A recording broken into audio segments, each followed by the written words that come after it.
కుల గణనలో దరఖాస్తులో ఉన్న పొరపాట్లను సరిచేయాలని బహుజన సమాజ్ పార్టీ, ప్రజా సంఘాలు, దళిత సంఘాలు, కుల సంఘాల నాయకులు డిమాండ్ చేశారు. ఈ సందర్భంగా సంఘాల నాయకులు మాతా సుబ్రహ్మణ్యం, పండు అశోక్ కుమార్, సుబ్బు తదితరులు మీడియాతో మాట్లాడారు. కుల గణన దరఖాస్తులో ఎస్సీ కులం పక్కన రిలీజియన్ అంటే మతం రాయకుండా ఖాళీ స్పేస్ వదిలేసిన చోట తిరిగి వారు హిందూ అయితే హిందూ, క్రిస్టియన్ అయితే క్రిస్టియన్ అని రాసి ఆ ఖాళీ స్పేస్ ఫిల్ చేయాలని డిమాండ్ చేశారు. కలెక్టర్ను కలిసిన వారిలో నాయకులు బొంగ సతీష్, మురారి రవి, కండవల్లి లోవరాజు, పల్లం రవి, థామస్, సాయి తదితరులు పాల్గొన్నారు.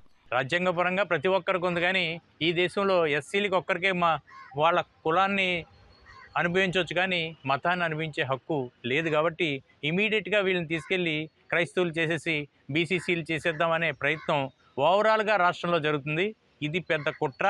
బీసీలుగా చేసేసి ఎస్సీలని మొత్తం యావత్తు రిజర్వేషన్ నుంచే తొలగించే కుట్ర జరుగుతుంది. కాబట్టి దానిపై కొంత జాగరూకత వహించాలని మేము కలెక్టర్ గారికి తెలియజేశాం.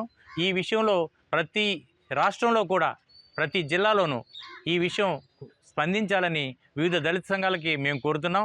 మాలలు అవ్వచ్చు, మాదిగలు అవ్వచ్చు.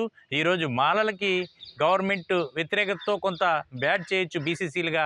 రేపు మళ్ళీ తర్వాత మాదిగలకు కూడా అదే పరిస్థితి తీసుకొస్తే రెండు కులాలను కూడా బీసీ జాబితాలో పెట్టేసి రిజర్వేషన్లు అనేవి అందకుండా చేసే పరిస్థితి ఉంది. కాబట్టి దీన్ని చాలా జాగ్రత్తగా పరిశీలించాలని వివిధ దళిత సంఘాలను మేము కోరుతున్నాం. ఇప్పుడు మనం జాగ్రత్త పడకపోతే భవిష్యత్తులో చరిత్ర అంతా కూడా చాలా దెబ్బతినవలసిన పరిస్థితి ఉంది. కాబట్టి ఇప్పుడే మనం జాగ్రత్త పడాలని మేము కోరుతున్నాం. దీనిపై కూడా అతి త్వరలోనే మేము హైకోర్టును కూడా ఆశ్రయించబోతున్నామని తెలియదు. ఏమవుతుందంటే ఈ ఎస్సీ కులంలో ఉన్న వాళ్ళు బీసీసీగా మారతారు.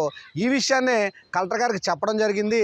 కలెక్టర్ గారి ద్వారా డిఆర్ఓ గారికి పంపించి అన్ని మండల ఎంఆర్ఓ ఆఫీసులకి పంపించి ఆ మతం ఏదైతే రిలీజన్ కాలం ఏదైతే ఉందో దాన్ని ఫిల్ చేయాలని చెప్పాం. అదేవిధంగా ప్రభుత్వం చేసే పని ప్రభుత్వం చేస్తూ ఉంటుంది.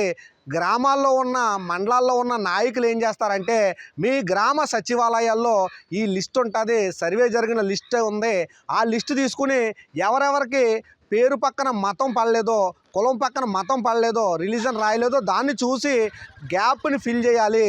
లేదంటే రేపొద్దున్న మనం మతం మార్చే అవకాశం ఉంటుంది. అప్పుడు ఎస్సీ కులంలోంచి బీసీ కులంలోకి పోతారు, రిజర్వేషన్ అందకుండా పోతుంది. ఇది మన కులాన్ని మార్చే కుట్ర జరుగుతుందని మేము భావిస్తూ ఉన్నాము.